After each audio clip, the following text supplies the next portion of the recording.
5월 16일 금요일 하나님께서 주시는 말씀은 민수기 23장 13절부터 26절까지입니다. 봉독을 합니다. 발락이 말하되 나와 함께 그들을 달리 볼 곳으로 가자. 거기서는 그들을 다 보지 못하고 그들의 끝만 보리니 거기서 나를 위하여 그들을 저주하라 하고 소빔들로 인도하여 비스가 꼭대기에 이르러 7 제단을 쌓고 각 제단에 수송아지와 수디양을 드리니 발람이 발락에게 이르되 내가 거기서 여호와를 만나 뵐 동안에 여기 당신의 번제물 곁에 서소서 하니라. 여호와께서 발람에게 임하사 그의 입에 말씀을 주시며 이르시되 발락에게로 돌아가서 이렇게 말할지니라. 발람이 가서 본즉 발락이 번제물 곁에 섰고 모압 고관들이 함께 있더라. 발락이 발람에게 이르되 여호와께서 무슨 말씀을 하시더냐. 발람이 예언하여 이르기를 발락이여 일어나 들을지어다. 십볼의 아들이여 내게 자세히 들으라. 하나님은 사람이 아니시니 거짓말을 하지 않으시고 인생이 아니시니 후회가 없으시도다. 어찌 그 말씀하신 바를 행하지 않으시며 하신 말씀을 실행하지 않으시라. 내가 축복할 것을 받았으니 그가 주신 복을 내가 돌이키지 않으리라. 야곱의 허물을 보지 아니하시며 이스라엘의 반역을 보지 아니하시는도다. 여호와 그들의 하나님이 그들과 함께 계시니 왕을 부르는 소리가 그 중에 있도다. 하나님이 그들을 애굽에서 인도하여 내셨으니 그의 힘이 들소와 같도다. 야곱을 해할 점술이 없고 이스라엘을 해할 복술이 없도다. 이때 야곱과 이스라엘에 대하여 논할진대 하나님께서 행하신 일이 어찌 그리 크냐 하리로다. 이 백성이 암사자같이 일어나고 수사자같이 일어나서 움킨 것을 먹으며 죽인 피를 마시기 전에는 눕지 아니하리로다 하매 발락이 발람에게 이르되 그들을 저주하지도 말고 축복하지도 말라. 발람이 발락에게 대답하여 이르되 내가 당신에게 말하여 이르기를 여호와께서 말씀하신 것은 내가 그대로 하지 않을 수 없다고 하지 아니하더이까. 아멘. 이 모압 왕 발락은 이스라엘이 가까이 행진해 오는 것을 두려워하지요. 그래서 당시에 이방인 예언자요 점술가인 이 발락에게 이스라엘을 저주해달라. 이스라엘을 저주해달라. 이렇게 요청을 하지요. 빈손으로 그렇게 안 하고 벼슬을 주겠다. 약속을 하고 물질도 후하게 주겠다. 약속을 하면서 간청을 하는 겁니다. 그것에 그만 이 발람이 넘어가지요. 예. 그러나 발람을 통하여서 이스라엘을 저주하려는 계획이 실패한 것 우리가 어제 본문에서 보지 않았습니까? 그런데 오늘 본문을 보면은 모압 왕 발락이 발람을 이 비스가 꼭대기로 데리고 갑니다. 그러니까 장소를 바꿔서 또다시 시도를 하는 거예요. 그곳에서 다시 저주하면은 된다. 이러한 생각으로 일을 계속 진행하는 거죠. 발람은 이곳에서 하나님의 동의를 얻기 위해 이제 어저께 그 바알의 산당에서 했던 것처럼 동일한 이방 종교 제사 의식을 치르는 것을 15절부터 17절까지 볼 수가 있습니다.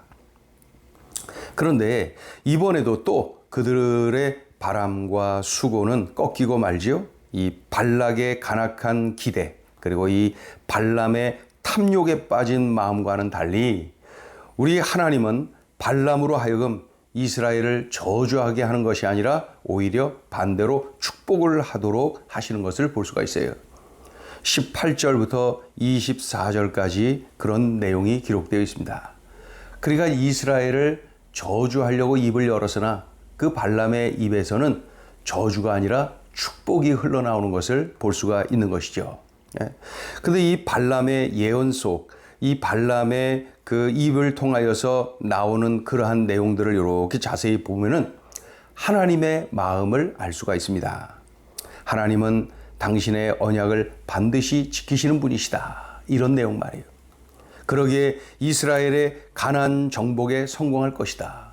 출애굽하여서 이 가나안 땅을 주시겠다고 약속하셨는데 하나님께서 중도에 포기하지 않으시는 거죠. 주신다 하신 하나님께서 가나안을 정복하도록 도와주실 것이라고 하는 하나님의 마음을 바로 이 저주하려고 했던 발람의 입에서 흘러나오고 있는 것입니다.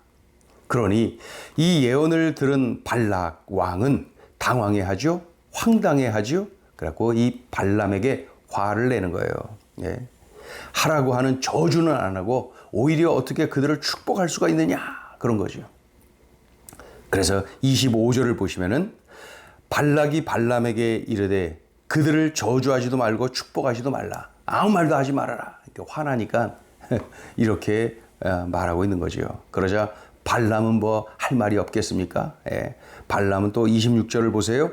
발람이 발락에게 대답하여 이르되 내가 당신에게 말하여 이르기를 여호와께서 말씀하신 것은 내가 그대로 하지 않을 수 없다고 하지 아니하더이까. 하나님이 일방적으로 강권적으로 하시는데 낸들 이것이 가능하겠습니까? 하면서 소리치고 있는 거죠. 예.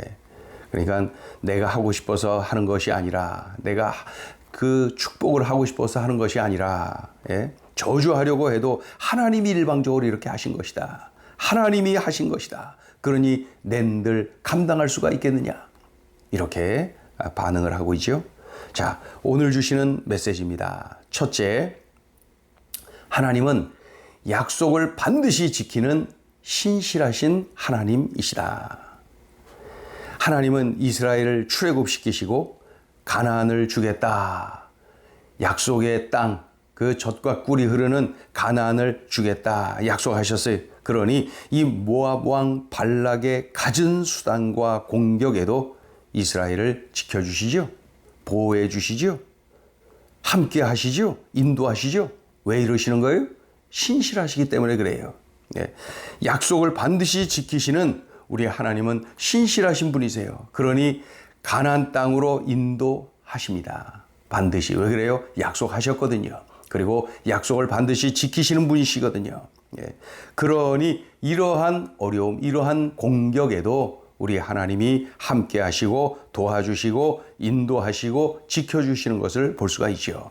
그런데 이 내용을 자세히 들여다보면은 지금 이 발락 그리고 발람에 의해서 진행되는 일, 그 이스라엘을 저주하려고 하는 그러한 일은 이스라엘 백성들은 전혀 모르고 있는 거예요. 그러니까 하나님은 이스라엘 백성들이 모르는 중에 하나님이 함께 하시고 지켜주시고 보호하시고 인도하고 계시는구나 하는 것을 알 수가 있죠. 어떻습니까? 참 감사하죠? 내가 모르는 중에 하나님이 나를 보호하시는구나. 하나님이 나를 지키시는구나. 하나님이 나를 인도하시는구나. 이것이 막 느껴지지 않습니까? 왜 그래요? 하나님이 나를 그렇게 사랑하시는 신실하신 하나님이라 그래요. 나의 아버지이시기 때문에 그래요. 예. 이러한 하나님을 우리는 더 신뢰하고 더욱 의지하고 더욱 순종하는 그러한 삶을 살아야 됩니다. 예. 나는 어떻습니까? 나는 하나님을 신뢰합니까? 이런 하나님을 의지합니까? 이런 하나님께 순종합니까? 예.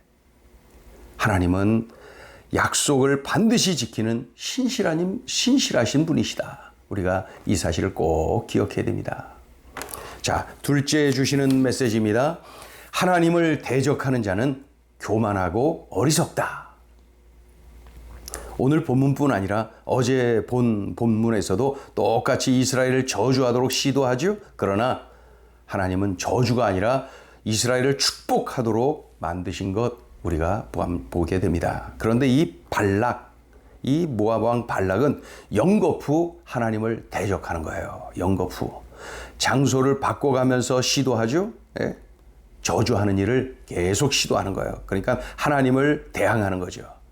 이 발람 역시도 연거푸 모압 왕 발락의 눈치를 보면서 하나님의 뜻이 아닌 세상 왕의 말대로 움직이고 있는 거예요. 거절을 못해요. 왜 그래요? 벼슬을 주겠다. 물질을 주겠다. 예. 그런 거에 눈이 어두워서 이렇게 하나님의 뜻이 아니라 세상 왕의 뜻에 따르고 있는 거죠. 사람보다 하나님을 기쁘시게 드려야 하는데 반대의 길을 가고 있는 거예요. 그러니 하나님을 대적하는 거죠. 하나님을 대항하는 거죠. 놀라운 것은 이러한 인간의 어리석음을 통해서도 하나님은 이스라엘 향한 하나님의 뜻을 선명하게 드러내시는 것을 봅니다. 그 저주한들 하게 놔두고 그러놓고 하나님이 그것이 응하지 않도록 해주시면 되는 거잖아요. 그럼에도 불구하고 하나님은 굳이 이렇게 그 발람의 입을 통하여서 저주가 아니라 축복을 하도록 만드신 이유. 그런데 그 축복하는 그 내용 속에 하나님이 함께 하신다. 하나님이 약속을 지키신다. 하나님이 지키신다. 도와주신다. 인도하신다. 이러한 내용으로 이스라엘을 축복하시니 말입니다. 그러니 하나님의 뜻을 드러내고 있는 거예요. 하나님이 도와주시면은 반드시 가나안 땅에 들어가게 된다. 그러니 분명합니다. 세상에서 가장 어리석은 자는 하나님을 대적하는 자입니다. 하나님의 뜻을 거스르는 자입니다. 교만하지요? 교만합니다. 교만하면은 반드시 넘어집니다. 거만은 패망의 원인이 됩니다. 교만은 넘어짐의 앞잡이가 됩니다. 넘어집니다. 패망합니다. 하나님을 대적하는 자는 반드시 그렇게 됩니다. 발락, 발람, 지금 연거푸 하나님을 대항하고 있죠. 그렇다면 나는 하나님의 뜻에 순종하고 있는가? 나는 하나님의 뜻을 밝히 깨달아 알고 하나님의 뜻을 따르고 있는가? 행여나 발락, 발람처럼 하나님의 뜻을 알면서도 연거푸 대적하고 있는 것은 아닌가? 우리 자신을 바라보면서 우리들의 삶을 결단해야 됩니다. 행여나 하나님을 대적하는 길에 서면 안 되고 행여나 하나님을 대적하는 일에 함께해서는 안 되는 것입니다. 하나님을 대적하는 자는 교만하고 어리석어서 반드시 망하게 되어 있는 것이기 때문에 그렇습니다. 기도합니다. 하나님 아버지, 주신 말씀 감사합니다. 오늘 이 말씀을 우리들의 삶에 적용하고 이 말씀을 살아내고 그리하여 하나님께 영광 돌리는 삶, 하나님이 복을 주시는 삶, 하나님이 함께 하시고 인도하시는 삶, 하나님이 지키시고 이끌어 주시는 삶, 바로 그러한 은총의 삶을 누리게 하여 주시옵소서. 오늘도 이 말씀을 살아내며 믿음의 길을 걷게 하여 주옵소서. 예수님의 이름으로 기도 올리옵나이다. 아멘.